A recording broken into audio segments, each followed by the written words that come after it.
8.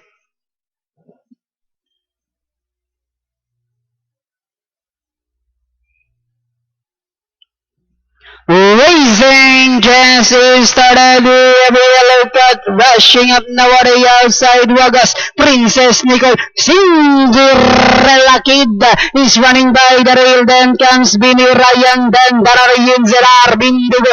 Best guys comes next, Surplus Queen, Puma, the next online Senior Patrick, then followed over by Reverse of Gold Directors Diva. A sharp look, second last, while Pasaporte is the early trailer by about 20 lengths of the leader. Racing down the express, we have Wagas, best guys, now rushing upon the outside. Cinderella Kid is running by the rail, then comes Binny Ryan, then next on line now is Arbindugo, the yellow cut. Down the inside, Surplus Queen, then comes Princess Nicole.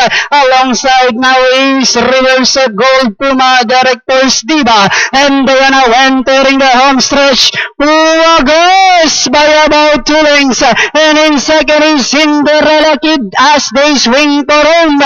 Wagas by a length and a half.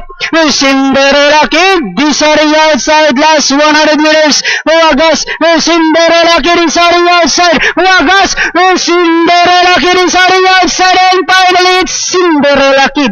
Wagas, Arbindugo, Surplus Queen, best guys, then comes Yellow Cut.